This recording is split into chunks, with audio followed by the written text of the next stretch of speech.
133. Back from vacay. Turning a new leaf. Let's turn some leaves, dog. Yes. Razor blade. Yeah, dog. We can talk about that. We'll jump into that in a second. But I'll hop in with a quick prayer. Love and then it. we'll take it from here. Dear Heavenly Father, we come to you in this moment and we offer our line of consciousness and our ability to interpret experience. We offer that to you and allow that to take over. We sacrifice our own will and our own efforts in this conversation and just will you to take it over entirely and completely beyond our comprehension and allow everyone to hear what they need to hear and walk forward in the way that they deem true and wise. Align us with that true and wise. We ask you in Jesus Christ's name, and we thank you for everything you've done. We trust you fully. Amen. Amen. Time, new leaves, vacay, chapters in the story. We're going to see what happens in the next 3 to 6 months. 1 week at a time. That's all we got. Try to follow God as closely as we can. Closely as we can. We were talking about doing yoga on your vacay. Yes. Working out on vacation. Yes. I'm down. I'm game. It's a must. You get something, I think. Yeah. It's a little extra. If I want to have the best day I can possibly have, hitting a workout in the morning is like a must. I'm trying to think of a way to quantify it, but I know how I feel if I don't work out and then how I feel if I do work out. So if you want to have a great day, just hit that workout to give yourself like a natural antidepressant is one way I describe it. Yeah, right. But we were talking about also before the pod motion and creating emotion. There's something attached to that, doing the workout or doing the thing and like moving your body.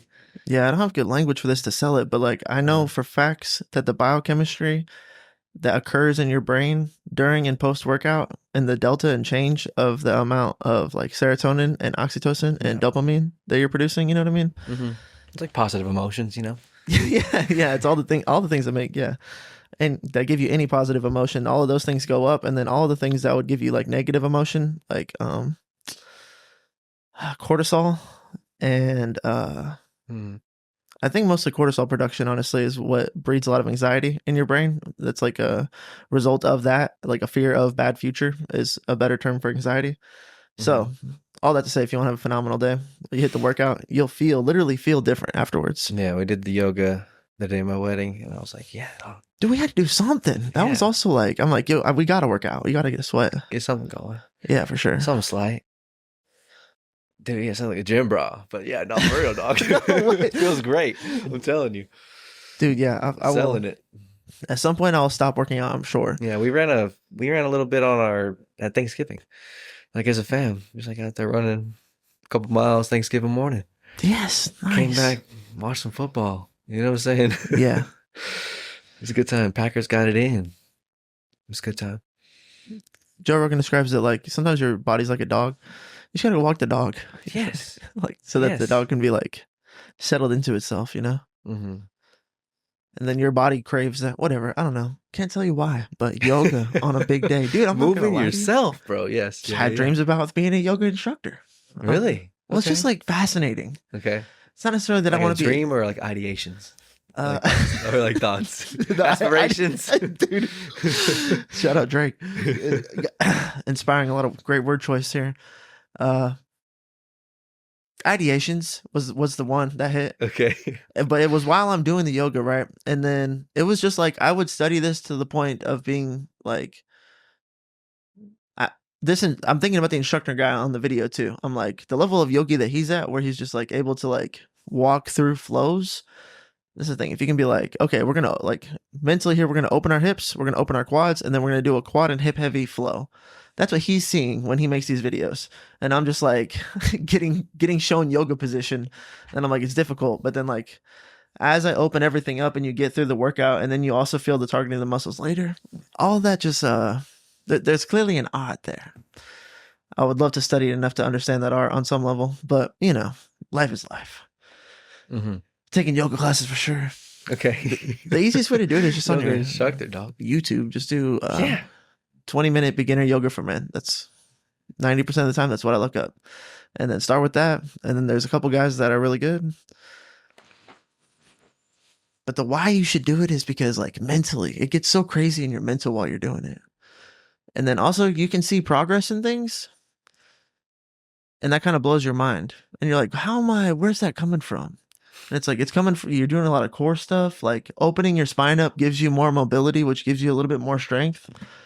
I don't know. There's something about the mind blowing factor of your own body doing cool stuff that's super worth it. Mm-hmm. Mm-hmm. I feel like an action figure. Just like fucking, there's one. Okay, imagine like Yoga's for real, dog. right leg out, and then pick your left leg up, and then carry it straight over. So you're like in an L position sideways, and then you're holding that, and then it's like, okay, now I want you to like take your left leg over there, and then like meet your both legs at the top, and then switch legs in like a fluid motion, and then roll over while you do it too.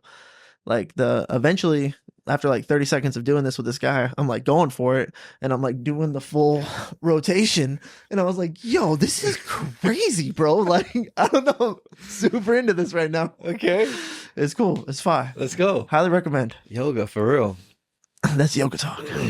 Moving your body talk. It's deeper than that. Feels good. On vacation, working out. Yes. Yes. Yoga in the sun. Bible at the pool. That's where We ran into this too. Okay. What's going on there? I'm already feeling like I'm a little extra. I'm doing like shirtless. Is it extra to be bringing the faith into the public though? I don't know. I don't think I didn't so. really like How really loud care. do you have to be? That's the thing. That's the thing. How much expression are you trying to achieve? I felt like it was super chill. Here's another thing is like my Bible, it's like little pages, right? And then they're like blowing in the wind real crazy because they're like Bible pages, right? Mm-hmm. And then I don't know, like I feel like the Holy Spirit like stepped into my body, and then in one motion, I just like put both of my hands. Imagine I'm making like L's with both of my fingers for the podcast listeners, and I just like put them in the center of the Bible, and then I just like went like that and like expanded, like I'm saying, like that's the scene. Like if you can imagine me just on the podcast audio, and then all the pages were like perfectly in my fingertips, and all my fingertips like this, and I just like held the Bible with my finger, like my thumbs and my index fingers on each corner of the Bible, and it didn't move at all anymore. But I did it like outside of myself a little bit, and then it just worked so perfectly. I was like, yo, new skill acquired. Like I don't know where that came from, and that made me feel like the Holy Spirit was kind of telling me like, people read the Bible outside. Like I promise. Like this is not the first person I've shown how to hold their Bible in the wind. Like yes, it's okay for you. You should be reading your Bible out here. I'm happy you're reading your Bible out here. This is a good thing. It's like reaffirmed in my own spirit that when that thing kind of took over me and was like, yeah, you're not the first person I've shown how to read the Bible in the wind. I was like, you felt that synapse fire within yourself to like use this action to help keep your pages down in the wind. yeah, because like, and you felt like it was ancestral. Yeah, or like a guiding hand inside. Like the Holy Spirit was like, do this. Like it just like worked through me. I don't know where that came from. It's just like, whoosh. And then all the corners were like held down perfectly. And there was like not a problem anymore. And I could just like read like perfectly. You know what I mean? It was super lit. So then I felt like once I was out there like reading my Bible, like I didn't look like a noob. The Holy Spirit was like, I don't know, like on some level, anyone who's looking over at this guy isn't going to seem like my page is going everywhere. And I'm like trying to hold it down and my Bible's getting ruined. It's like, no, you just, whoosh. And I was like, oh my goodness. Okay, cool. Just like wind's going crazy. And then none of my Bible pages are even like shaking at all. It felt like the lowest amount of like, I saw God in that moment. You know what I mean? I feel you. That was really cool. Yeah. Yeah, I felt like God was with me for sure. On the first day too, there was like these clouds, right? And it was cloudy. And then there's this one little patch where like the sun was right behind that little patch. And that patch was just a little bit thinner with its clouds. And like a hole that was like just enough for the sun to be like right behind that hole. And then I could like see the sun a little bit more because it had like a sunglass effect from this little patch of gray sky.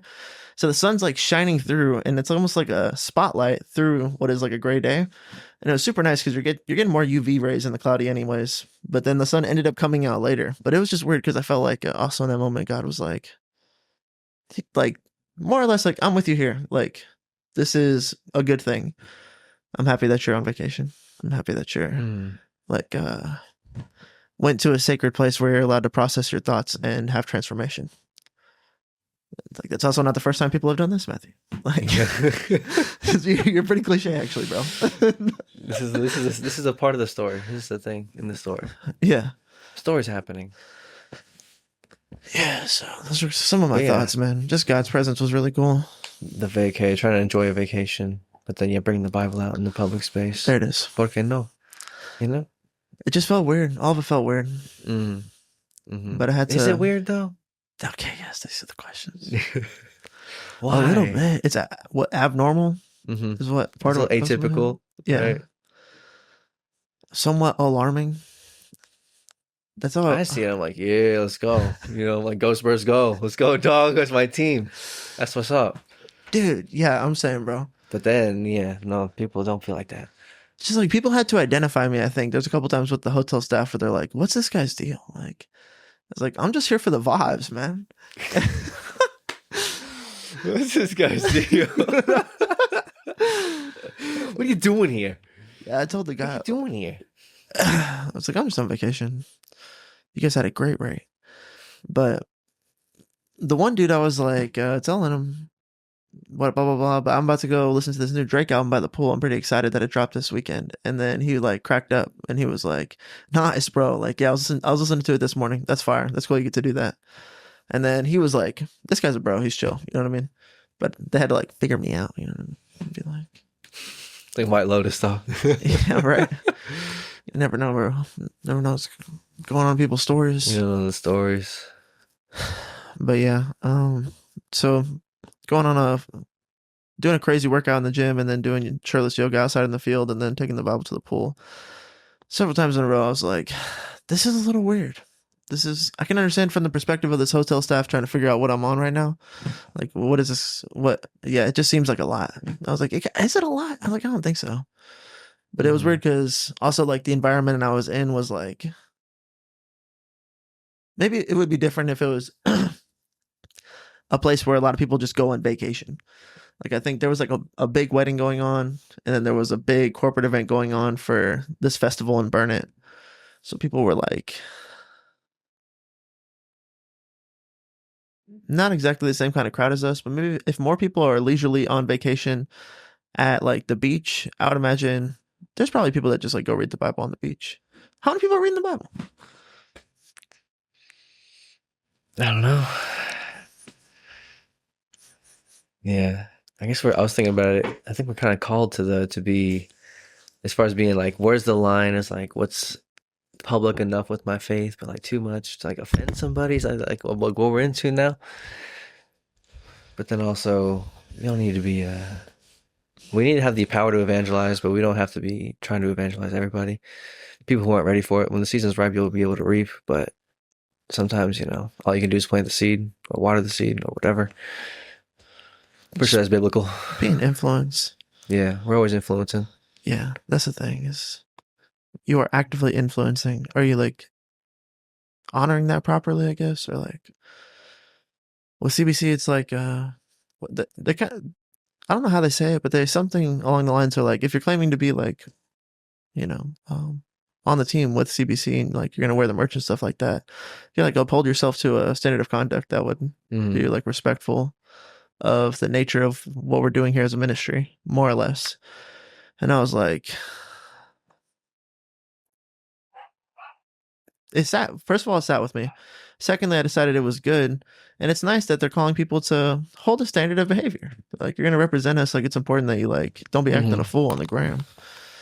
And I was like, that's fair. Then that should be what you're doing with Jesus too, I guess, is also the translatable for me,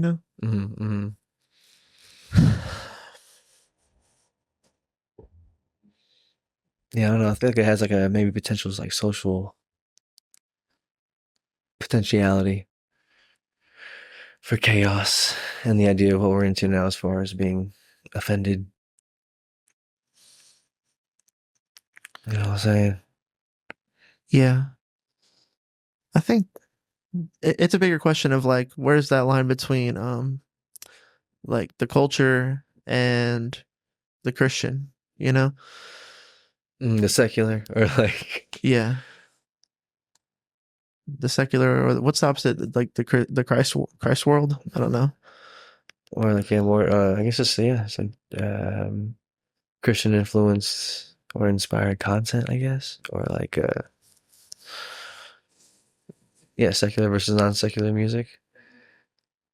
Yeah, we're Is finding it Jesus worship praise, or is it like Connor and Nick D that are like kind of like clean rap? Is that also? dude, they're like blurring the lines. They're really nuanced about it. One time Nick D is like talking shit, and he's like, "Yeah, I don't use Christ to like run my numbers up." Like more or less, that's what he was saying in response to somebody is like, "God, like I follow God, but I don't use that as a platform to make myself bigger than I am in my own lane." It's like I feel like that would be using God's name in vain. And I was just like, that's kind of tough. Okay. But I don't.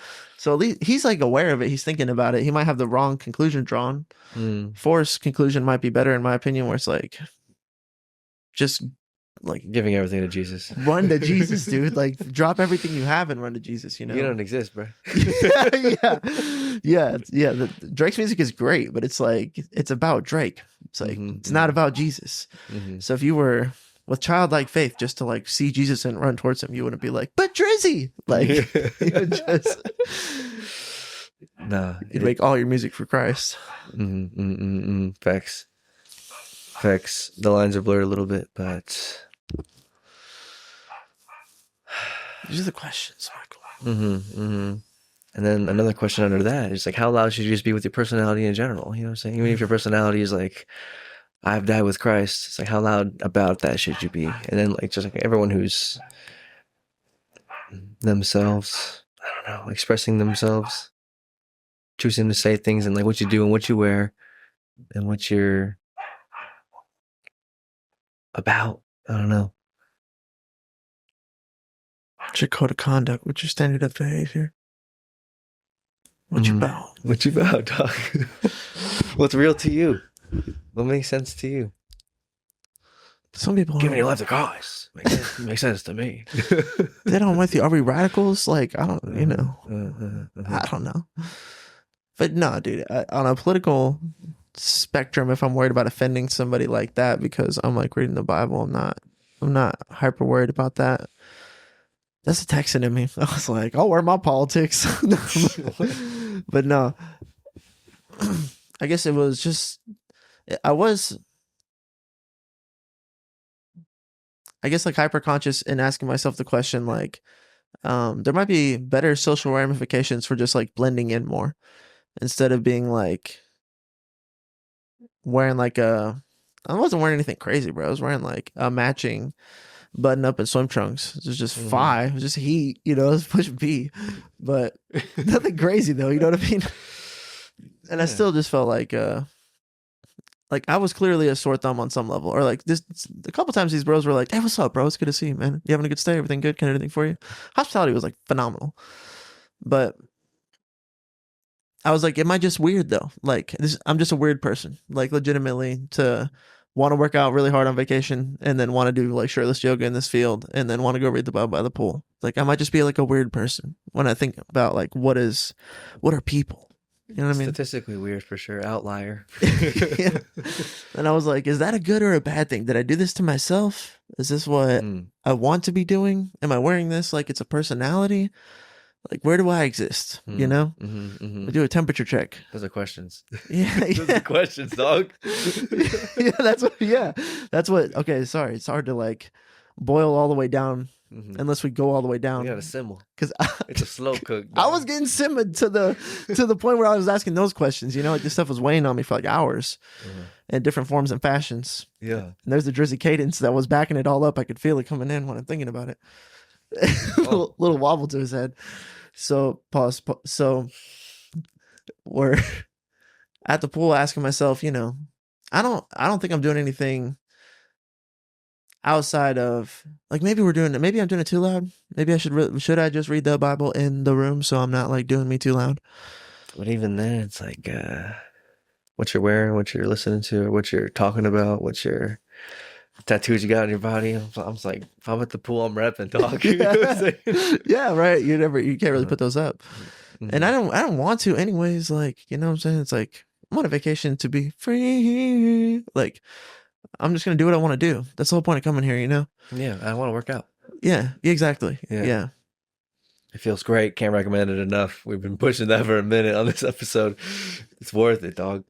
Yeah, I talk about biochemistry more than anything. Yeah, when did I talk that about working yoga out. or doing that yoga on the wedding day was definitely like recommend. Like a good way to.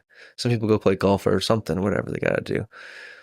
Doing something, remembering that day, or at least I was like, yeah, we did yoga that morning or whatever, afternoon. Nice. So nice, dude. Yeah, Yeah. like if we had more time, maybe a run like would have been great too. Hmm. But I think your wedding would be objectively better if you did yoga before you got married. Scientifically, I think you just like would have higher highs. Yeah. Some light workout, something slight. Yeah. And workout just meaning movement of body, exercise in some form or fashion. Makes you feel good. For men, the testosterone release We're in happens. here. You know what I'm saying? Yeah. Yeah. The conditions in It'll which change your experience. That's what we're saying here. This is transcendent stuff. Dude, trying to comprehend transcendence has been like a whole thing lately. With Justice Mike, hopefully for the last time. It's literally beyond us. It's so hard to talk about It's so much. because it's beyond you. It's You know? beyond us. Yeah. Come on. We're Right. just trying. We're just trying our best. So yeah, I could read the Bible in the room, right? But no, but not for any real legitimate reason why I should do that. So then, and you can even get in a Reading battle. a book by the pool. People do it all the time. Everybody was doing it, bro. Everybody was doing it, bro. Yeah. I just So pulled in that this thing out, that we dog. do all the time, this is how I do this thing that we do all the time. That's what I'm trying to read this for like 20 minutes, y'all. Even just looking at me like that, like I'm just trying to read this thing for like 20 minutes a day. Like, you know what I mean? I think it's do I feel weird? Yes. But then if we talk about it at all, I don't really feel weird anymore. I think it's just, how does anybody know how to act at all? I guess it's part of it. What books are they bringing? What books are you bringing to the pool? Yeah. What book are you bringing to the pool? Mm-hmm. Family Feud, top 5 answers. What do you think? I think Bible would be up there. It would be up there, dog. I don't know. I don't know if I've ever seen anybody reading the Bible by the pool. I don't know. I held off too. I didn't have a drink until I finished my Bible reading time. So it was like, it's a clean run. CBC, you know what I'm saying? I'm trying to be out there drinking, reading my Bible, wearing a Rebel shirt. What other kind of books are people reading? Like romance novels? Ladies? I think so. Okay. I think so for sure. I read Green Lights at the pool. Whatever's popular in the culture at the time. That's what I'm saying. You know what I'm saying? Yeah. Like, I like looking at what books are out in the airport because that's like literally going to be, they're saying like, this is a banger. We're going to charge you like $50 for it, but you can get the newest, hottest book. Here you go for your flight. Like, that's kind of how they advertise in the airports.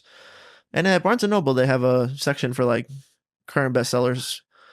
So Green Lights was a current bestseller when I read that book. It was heat.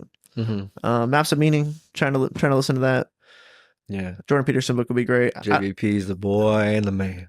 I don't know how you're not doing some kind of self-help book. Maybe a little more flavor on it than that, but some kind of.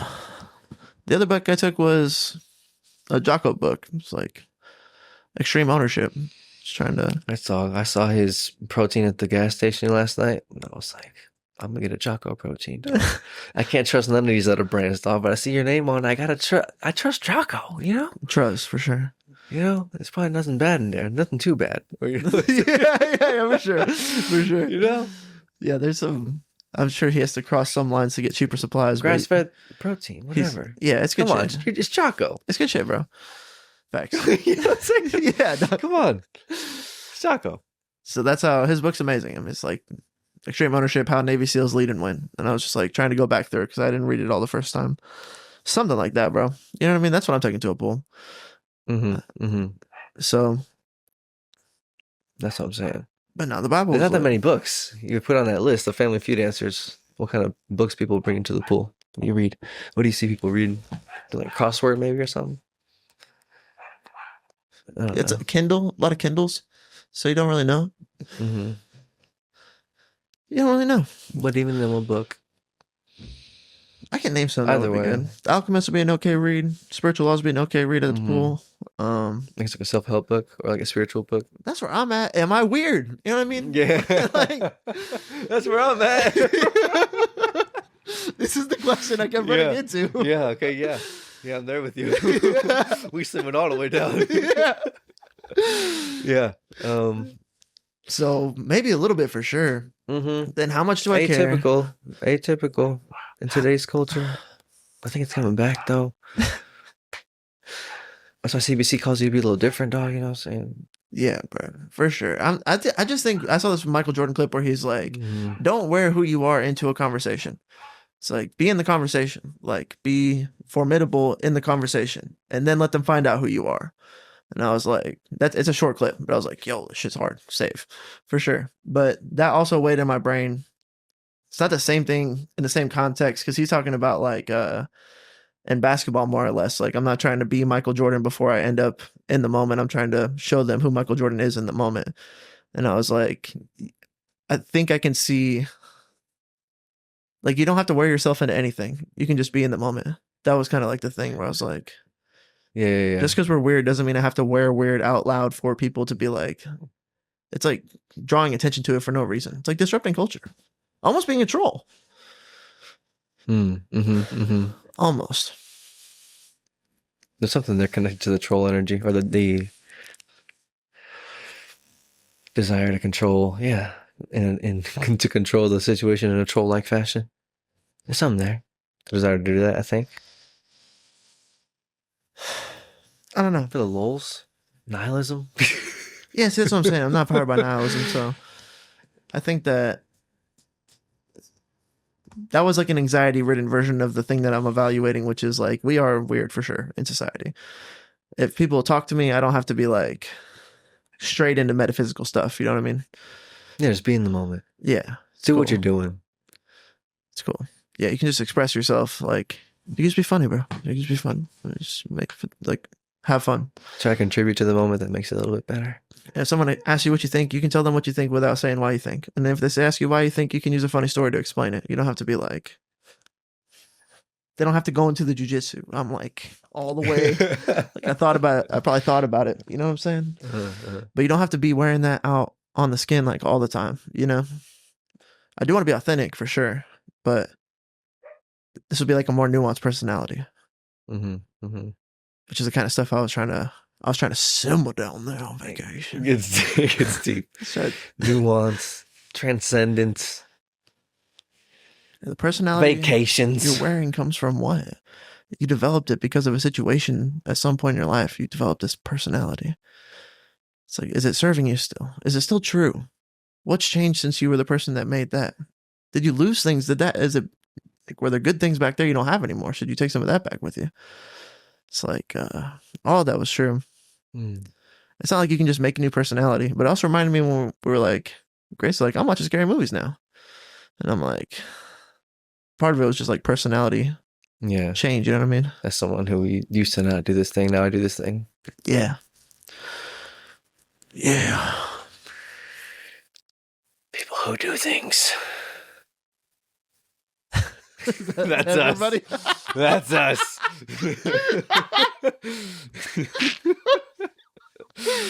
Oh God. I wish I hadn't stepped on your line, dude. That was fucking. That's us. That's classic, bro. That's a classic. People who do things, bro. I want that cut on the meme board. That's us. That's classic. Yeah. No, I'm with you. All of us, bro. Yeah. There were some.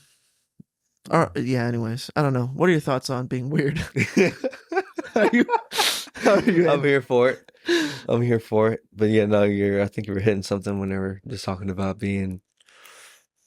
You don't have to wear you into every conversation or just be in the conversation. You don't have to be overly expressive of,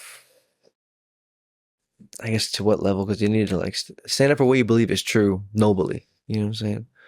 Don't be a prick about it. You know? You'll be like Jon Snow. Don't be a prick about it. Don't be a prick about it. Yeah, no, I'm with you. Yeah, I feel you. There's people see Joffrey do things and people see Jon Snow do things and they know one is better than the other. One is more admirable than the other. Tell it to the yogis. You know? Yes. I'm telling you, bro. You want to be Joffrey? Yeah. Is that what you want? Is that who you want to be? You want to be Ramsay or whatever his name is? Ramsay Bolton? Terrible. No, I agree with you. There is a collective subconscious Despicable. that would agree that we're not trying to be like that. I made a whole word for it. Yeah. But Despisable. Despicable. Unadvisable. go on. Get that I'm pen with out. you. I'm with you. Yeah, I think personality integration is one of the more difficult things about being a person. And doing it gracefully is nearly impossible. Having grace for that is super important because you have like brothers and sisters and like you're in a relationship with someone who isn't like the final version of who they want to be, you know? Continually transforming, dog. Yeah, you got to be around. Sisyphus, dog. What is You're that? pushing the stones. Yeah. Pushing stones up the mountain. Yeah. Forever, that's us. And they had to do that, or they did like a Amazing Race rendition of that, or what I was like associated with one of the challenges on the show, The Amazing Race, where people go around the world, relatively around the world, from country to country, continent to continent, in a certain amount of time. If you're last, you're eliminated. One of the things was the Sisyphus story where they're pushing, and then they're like, it's the. I guess they're implying that it was a curse given to this person, Sisyphus, to make them just be under the feeling and duress and stress and anxiety of never getting anything done. And then I was like, I think that's true, and I think there's also like an extra layer to that and it's also like maybe also the feeling of, or at least the feeling of always having something to do. We're never not. It's like that is what we got going on here. Yes. You know what I'm saying? Yes. You will push the stones up the mountaintops, but that's all there is to all there is to do here. Yeah. And you can get to the top of one, or to the mountaintop, and then like, but you're just continually doing that forever. And it's like, oh, okay. You will finish things, but there will always be things to be finished, always. So it's like, oh, those things are always there.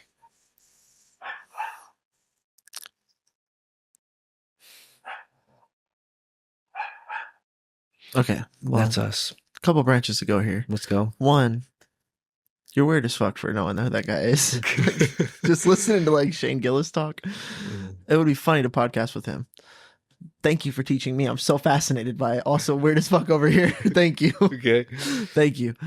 I forgot what that story, because it's like, the story of pushing it to the top, but you don't like the story of Sisyphus. It's like, what's the metaphysics? What happened there?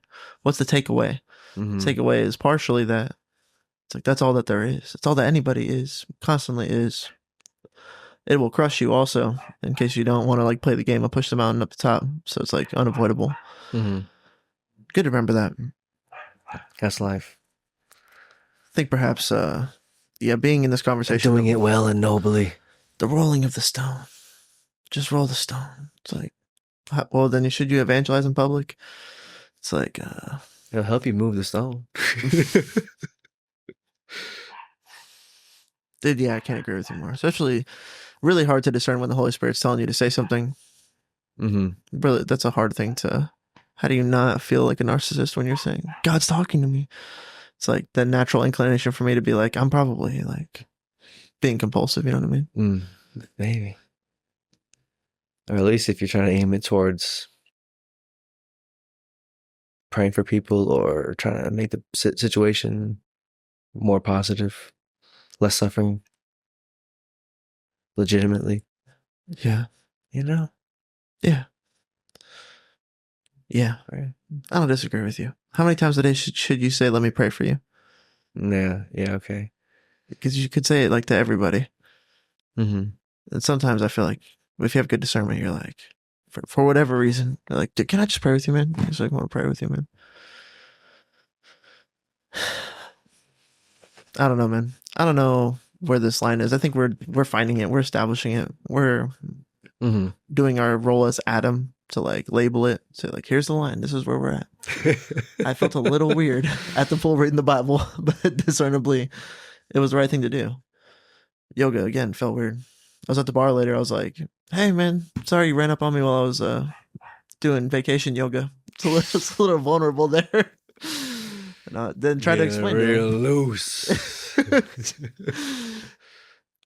There's also something about it feels like you're so wringing out your spine is like a common term they use for when you're like twisting. Yeah. Yeah. Yeah.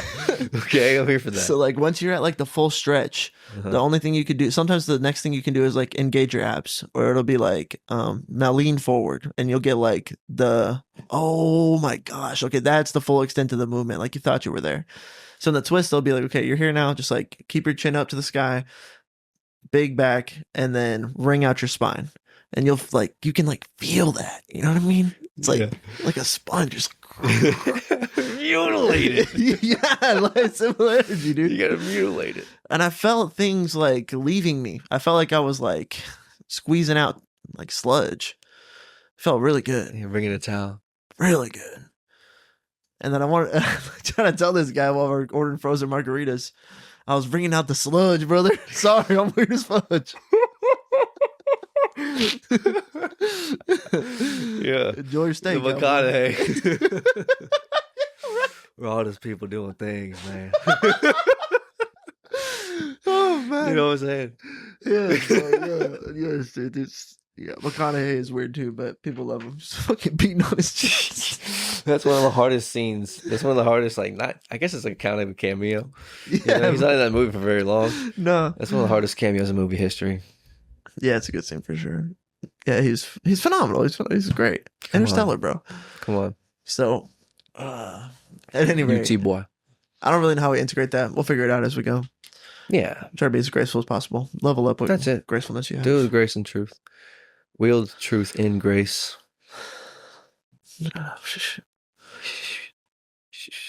And being open to being like shown new truth, and like you may not be always right about everything all the time. Yeah. You gotta be open to that. There is something outside of our comprehension. So you need to accept that too. But you do what you believe is truth, and be willing to listen to truth.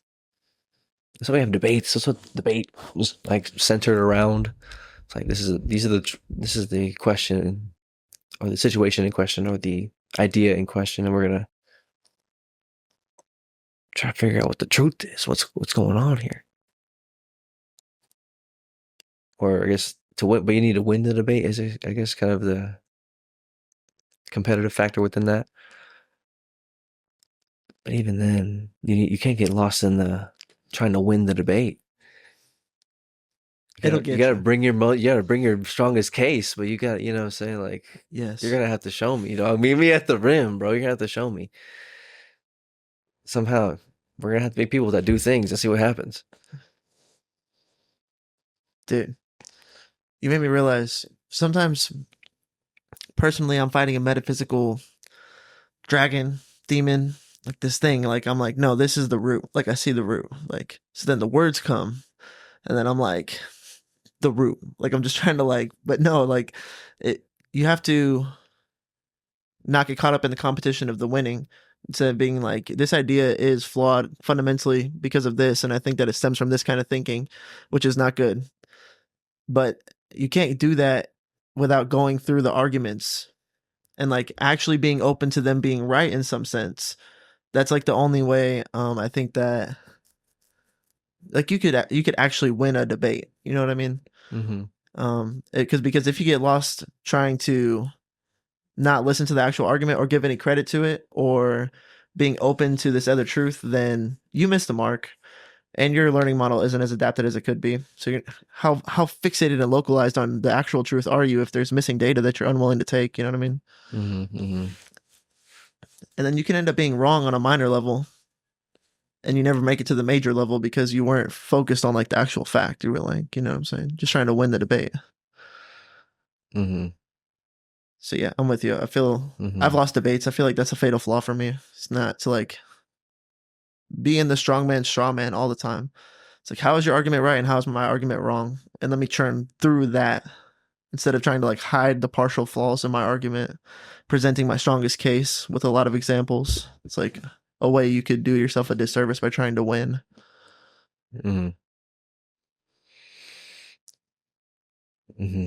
It's also like, why are we debating? I don't. Sometimes I guess we have to figure out problems. people's interpretations clash, or people's interpretation of what the truth is Sure. based on something different. Sure. What do you believe that is allowing you to act the way you do, or do the things you do, or what do you think's going on here? And then we have these eyewitness accounts. I think there's been so many. Maybe I'm just partial to it or seeing it more, but it's a lot of like those Jeremiah Johnson guys are talking about the Shroud of Turin people, or like people who are writing books like searching religious spirituality based foundational questions, and they're coming out like, okay, this is kind of crazy, bro. I think Jesus like did that, bro. You know what I'm saying? If that's true, we don't know what that means. We can't really comprehend it, but we can like give our lives to it, and that's what we should all do. Because he did that. It's like, oh, so that's a big thing that's like separating people, you know? Yeah. Yeah. That's like one of the fundamental keystones of Christianity is if Jesus walked out of the grave. Winston Churchill said that guy can say whatever If he he wants. did that for real, like think about that. Like, and you're just so willing to say that he didn't. It's like, how are you so sure? That's where it gets crazy. It's like the Bible's the most reviewed book of all time. Every single college has a religious studies department in it. It's like a lot of colleges have like departments dedicated, and I promise you, one of the like most important classes is like the biblical history classes. So these people read that stuff, like all the translations, all the lineage of the history of the Gutenberg Bible, all the way up to like the current that we have. It's like not a lot of people have an argument where like it's just like this is a lie. This is all a lie. It's like I don't. That's just not something that. It's like meet me with Wes Huff, dog. Yeah, meet me with him. Yeah. Meet him at the rack about it. If I had him as my ChatGPT, you'd be cooked. Okay, whatever argument you can bring to like a scientific like breach of there's a thing in like crime where it's like if the evidence gets lost from like the cop has to like find the evidence and then bag it and then like take it to the station, but if it gets lost somewhere, then there's like time where the log doesn't quite check out properly, then it's like you can use that to get out of trouble if you're a bad guy. And I think that's what sometimes people are looking for in the Bible. It's like there's no point in time where this wasn't making sense up until now. It's like Tracy, like there was Rome. You know what I mean? It says like Romans, and then they had like a lot of documented history. So it's like if you believe anything coming out of Rome, you know, you'd have to believe that Jesus existed because he's like documented in their history. You know, so it's like you're gonna throw Rome out. It's like, how sure are you that anyone existed like past like 200 years ago? How do you know about any of them? Yeah, exactly. Where are they? Like, see, people aren't thinking about that stuff most of the time. That's like where it gets. But then you'll get into a conversation with somebody where you're like, well, hold on. If you're talking about someone doesn't exist, it's like, how much do you believe in any kind of documentation? Yeah, Alexander the Great, Genghis Khan. Yeah. Whatever. Where did we lose our accuracy? Socrates, Aristotle, these people. Yeah, where do you start to question the validity of where's it get fuzzy? Yeah, there it is. That's what I'm trying to say. Like, where's the gap in the timeline that makes it not credible anymore? You know? Right. Chain of fucking something. That's what it's called. Chain of creation. That's the legal term for it is like chain of custody, I think is what it's called. It's not a clear chain of custody on the evidence, then it doesn't count in court. It's like the chain of custody for this like Jesus argument is from when it happened until now. Like you can like go all the way back. Ask what's up. You know, so that's what he studies. So since you believe in stuff, well, people do stuff. You're doing stuff right now. Yeah. Listening to me. There's a 50% chance that you believe that stuff happens. Yes. that happens. 100% chance. Yeah, right. So then, but then the question is, okay, so he existed, right? Because you believe in history. And then like, because of Roman history, if you take any stock into that, he was crucified. And then now just like the only real disconnect that you could get to if you believe all the other set objective realities is that he walked out of the grave. that's like that's the jump. That's why it's a cornerstone argument in Christianity. It's like, if you believe that happened, then Easter's the one. that's where it all like, it was a great finale. Yeah. The greatest story of all time. Because like the whole Who's done that? nobody, dude. One, Only dude. one. That's what I'm saying. There's one. I'm with you. Well, I guess there was people. He raised people from the dead, and that happened once, I think, in the Old Testament as well. People coming back from the dead. I think Elijah. I think it's Elisha, maybe. Brought someone back from the dead in the Old Testament, and then Jesus did it multiple times in the New Testament, and then himself. But I think aside from that's never happened, you know. Yeah.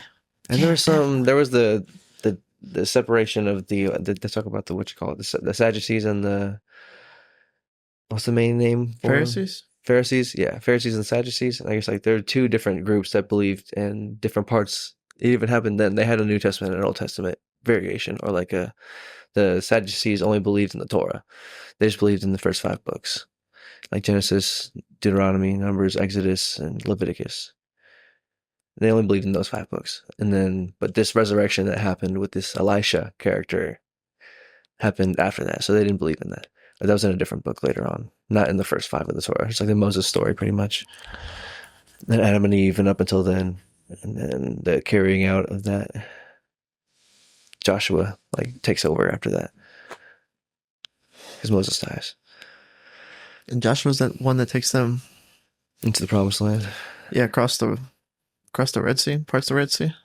No. Moses, yeah. But I think there's another point in time where they have to walk through the Jordan River. Not sure what it is. Yeah, they have to walk through another body of water to get where they're going. Yes, I think that's where they stack the stones. Yeah. And that's Joshua. Yeah.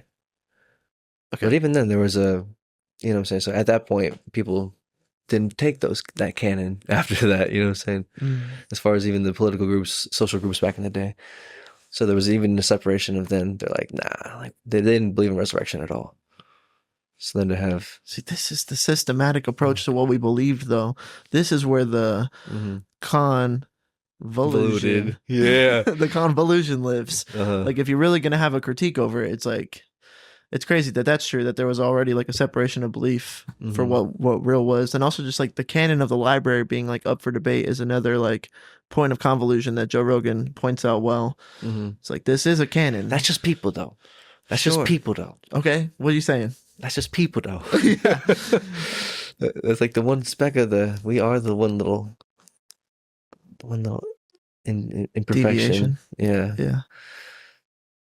Well, people are messed up. The People variants. suck. We're all doing things. There's got to count for that. Yeah. Dude, the book is the book, bro. We're imperfect sinners, bro. It's also like the book is unfortunate. like magical. That's what I'm saying. It's like you read it and it's good for you. Like that doesn't make sense, bro.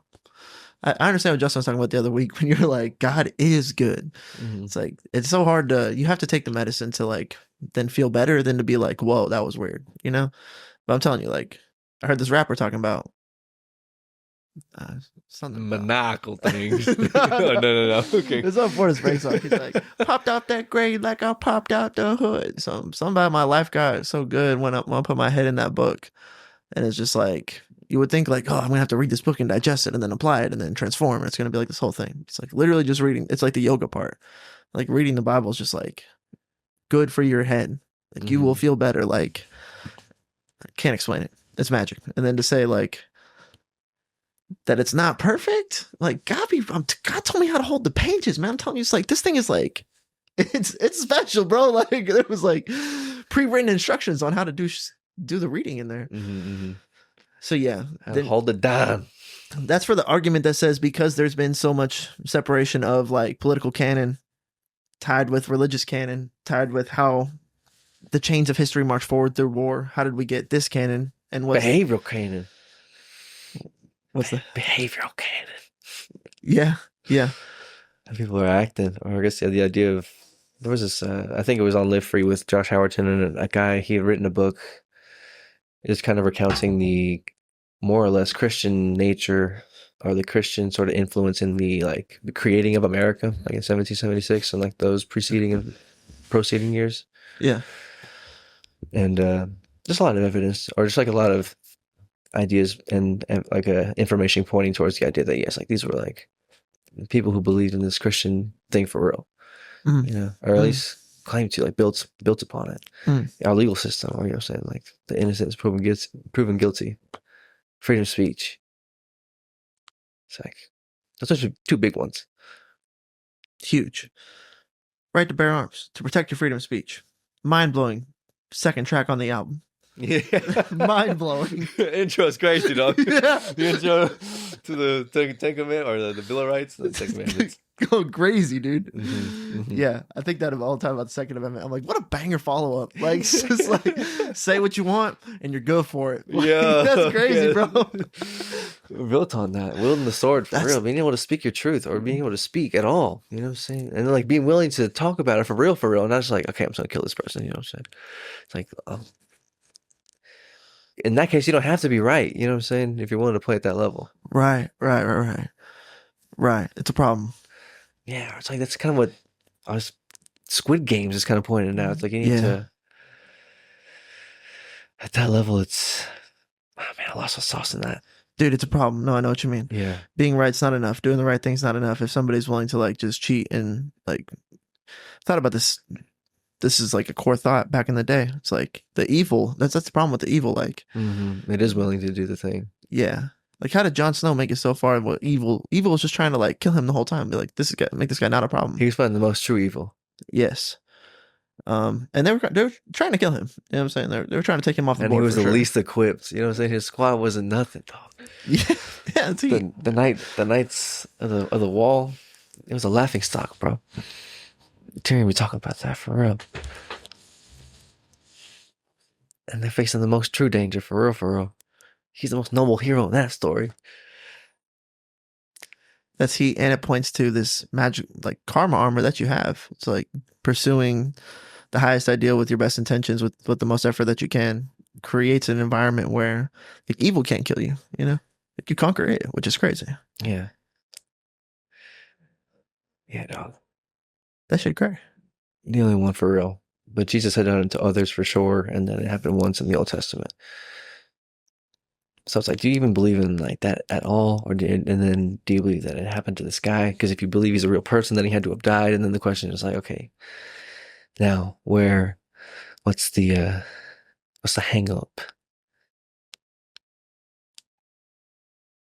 Or some people think he's really dead, or he's like died for real.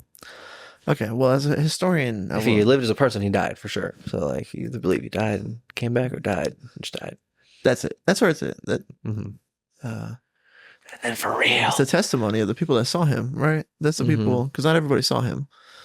But you're saying that the testimony of the people that saw him resurrected, you're like, all that is lies, all that's cap, all is propaganda.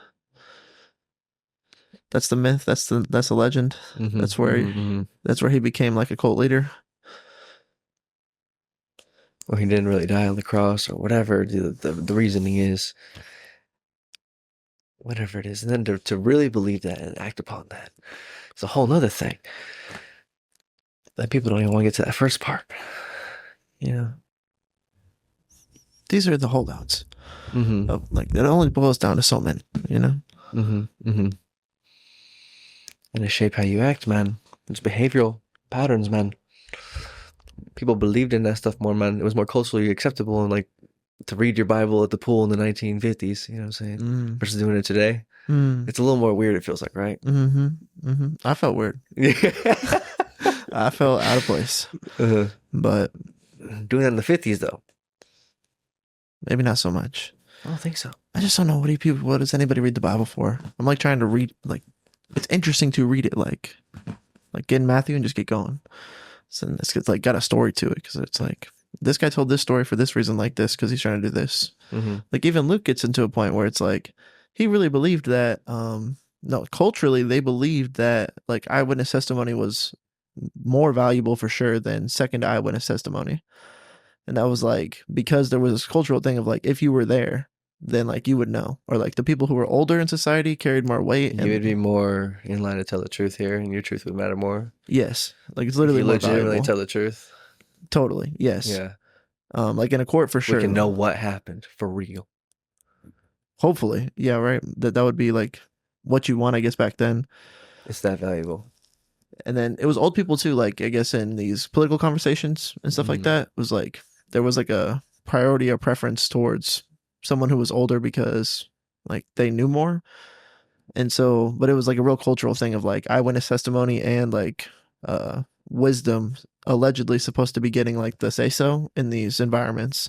So Luke's like really aware of that, and he's like, this is not firsthand testimony, I guess, because Luke's not one of the 12. So he's doing a collection of like his understanding of the testimonies from like Direct Mark and witnessing. Matthew. Yeah, direct witnesses. Yes. And he's saying like more or less like because he knows that there's a separation and a gap there, that in the writing he tries really hard to like use these sermons and these examples that are so like prominent in the culture right now that it's kind of undeniable that these ones like came from a place. Like the reason why this whole city knows this one story really well is because it's from the Peter, and Peter was there and then he like taught that there and stuff like that. So like Luke's trying to like make up for that, like off rip. But that's always, I can see how that's like a, like as soon as it starts getting like 2 generations away from Jesus, they're like gonna be some, man, they could have been lying, or who was really there, who could really know. There's a little bit of us that can get into there, and the ego and the pulling away, the questioning. Yeah. So Luke's trying to like The get thing ahead that of questions the truth and rebels, Satan itself, whatever's going on, the snake, it's there. The stone, the mountain. Your Physical. Uncle Peter, he saw Jesus. Like, I mean, they're trying to tell their grandkids, you know what I mean? It gets tough. Yeah, once it gets 20, 40, 80, 60, 100, 500 years, you start to lose something, you know? There is something more, yeah, the eyewitness testimony of someone's telling the truth. We get to legitimately know what's going on. Yeah. And so all that to say, it was a problem for Luke, who's like one generation separated. And then flash to today, when people have these arguments about like the translations or like the passed down generations of this story make it lose accuracy. It's like it's always going to be a critique of Jesus, I suppose. Then what weight does it carry today? How much should I live my life like that right now? Was he even right back then? It's like these are the holdouts. And it's just, some of it's like just hard to experience something until you're experiencing it. I can't really truly make you understand why yoga is great for you. We were talking about all this, and then it brought me to a thought within that earlier, but now I'm remembering, because I think as Pastor Ed was talking about it on Easter, like you could that we're talking about the ability for someone to debate you at the level of theology or like debate, but you can't debate the testimony. You can't question my experience. Like all I can give you is my testimony of my experience, and my experience is pretty tight. Yeah. Ultimately, if I'm being honest, is if I'm trying to legitimately be authentic and be myself and be legitimately striving towards a better version of myself, even by my own standards and measures, and those standards and measures are all influenced by Christ. And I'm trying to do all those things to the best of my ability, and you need to separate it into like a longer haul as well. You can't just expect working out's like the greatest translation of all time, bro. You know what I'm saying? It takes time. It takes weeks, months, years, decades. And then once you stop working out, it's like, oh, like where'd it go? You know what I'm saying? All you got's a season. All you have is a day. Yeah, man. So all you have is now. You gotta spiritually work out too. You gotta go get through that. You gotta try to put your mental frame on that. Try to set your actions on that. Start with reading the Bible and praying. Reading the Bible and praying. Start with that. Meditation. Even just sitting down for a little bit. It's kind of what praying is too. To a degree, kind of mix it too a little bit. Also, like, or even just like writing down prayers on prayer journal. It's like doing that. That's like hitting some back and buys, hitting some squats, some compound lifts, and some spiritual fitness.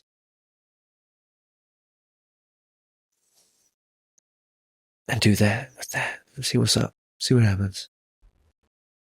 The micro to the macro, it's all phenomenal. The testimony. You can't debate my testimony. I'm sorry. Can't debate that body of work. This is my this is my dojo. Yeah.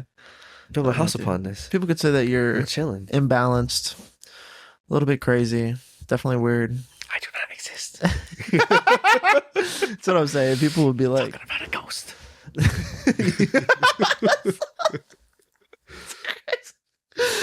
no, but these are gonna be the arguments because like people are people and People doing stuff. that's us and thinking stuff too. Yeah. We're pushing the mountain up the thing, so it's like totally. And then it's also mentally and spiritually, emotionally, psychologically, abstractly exhausting as well. Yeah, cowboy. Doing things, thinking about stuff. If you're lucky, feeling things about those thoughts about that stuff. That's experience. That's what we're doing here. That's what we're doing here. Yeah, so I can't. But you can't debate my testimony. You can't do it. That's what I'm saying. You can't do it. You can't tell me working out doesn't work.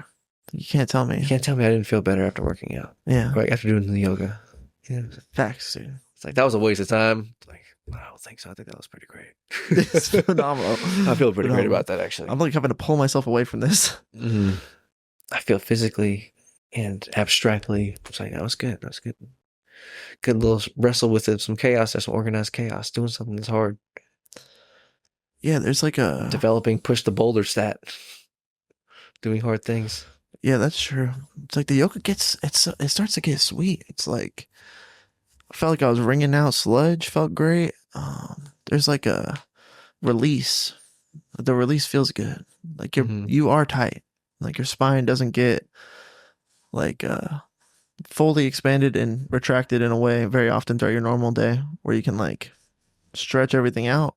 And there is something innately endogenously impactful about the fact that you're a person carrying a load all the time. It's like when you address that and like change that up, your mind is like, whoa.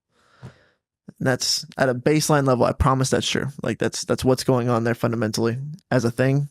Then it gets all the way to like a psychedelic place where you're like, I swear, every time I'm really into it, I'm like tripping, bro. My thoughts are like inverted on each other. There was one time, They're in yoga? yeah, every time, dude. Inverted thoughts. Dude, there was one time I definitely got outside of my body. Like I was doing this hard Can someone pose. debate you out of that? Nah, dude. Right? No, You know what I'm saying? no. No, we're in here. We're experiencing experience, thinking about stuff, doing things. It's us. Yeah, dude. Yeah. And so that's what I'm trying to tell the world right now is like, if you've never felt out of your body, I can understand how it might be difficult for you to understand how this one time I felt out of my body. But you could try the yoga. I'm telling you, yoga got me there. That's the same thing. Ultimately up to Jesus is what I'm trying to say too. It's like,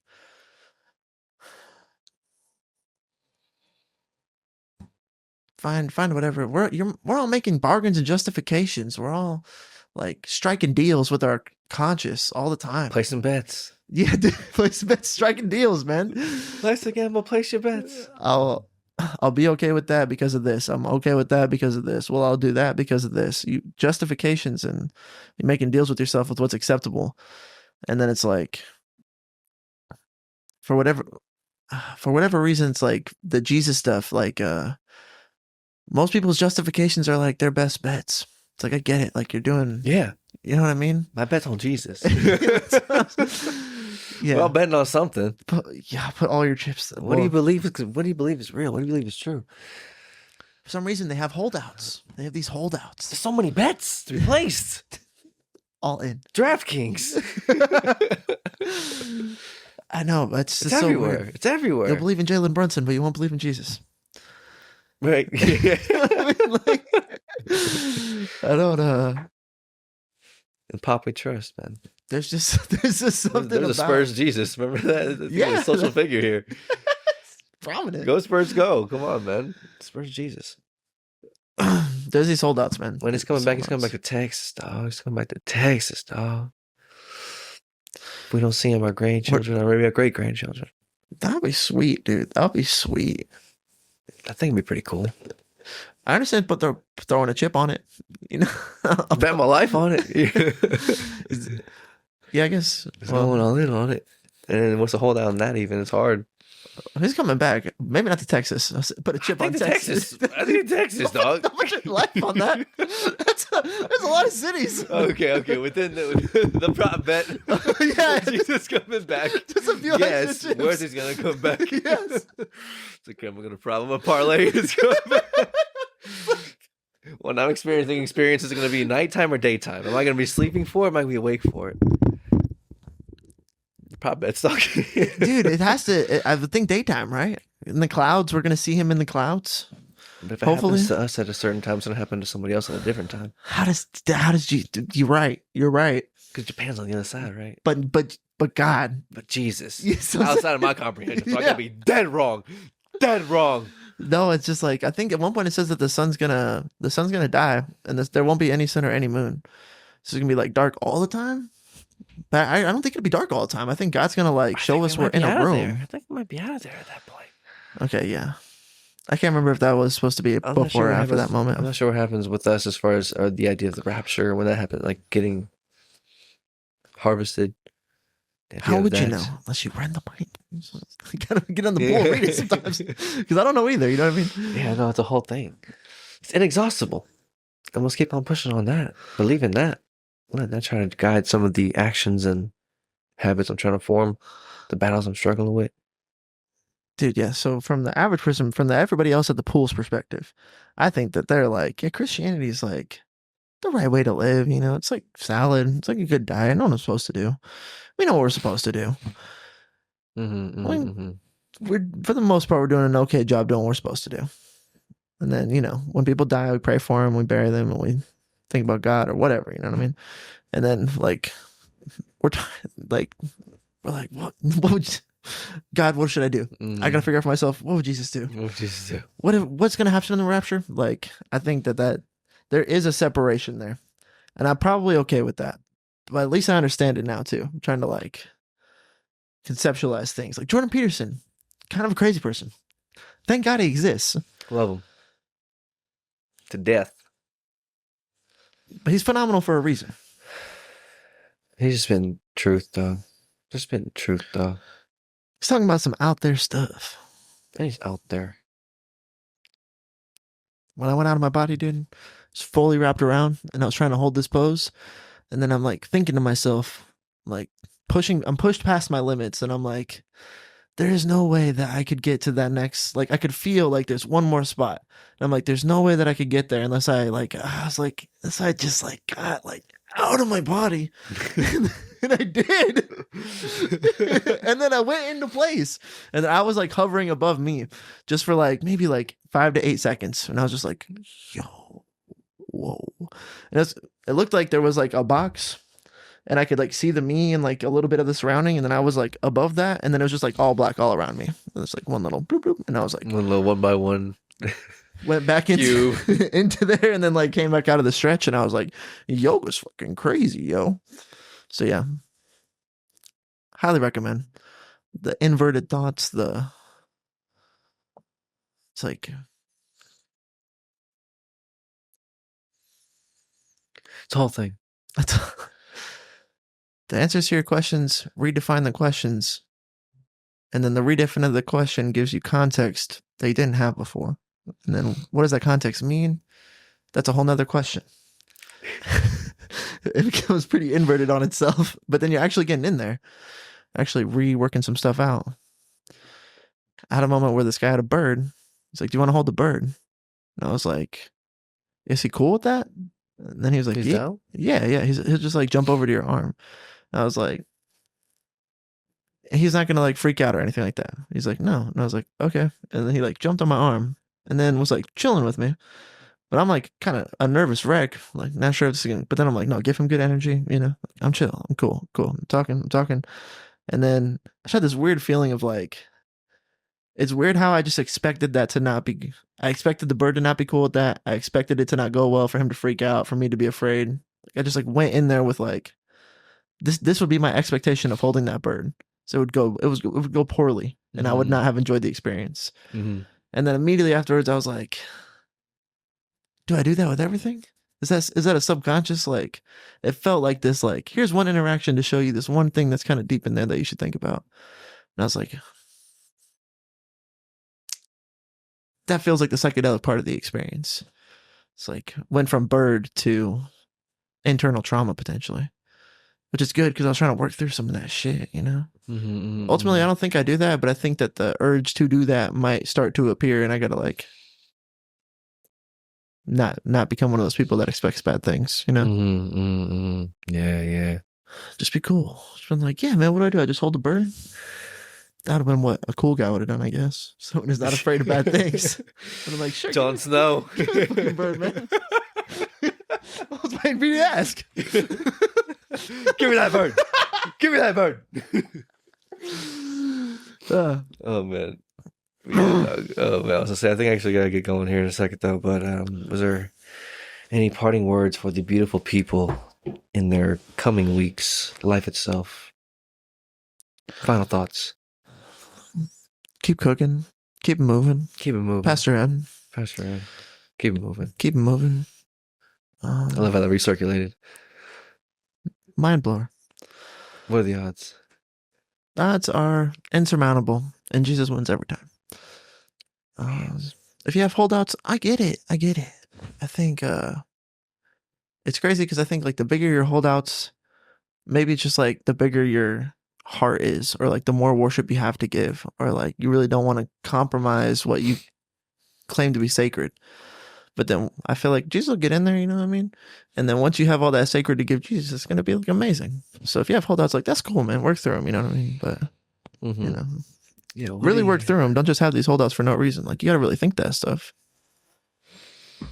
You got to really think. They were lying. What do you cheer for, dog? Have a whole nother podcast. But we're out here. We will. We love you. We will have a whole nother podcast. Of course. Continue on. You guys are the best. There's no one like you. I love you. Love you all. We'll see you in a billion years. Peace. Rolling through the city to the light show. Really ain't no telling where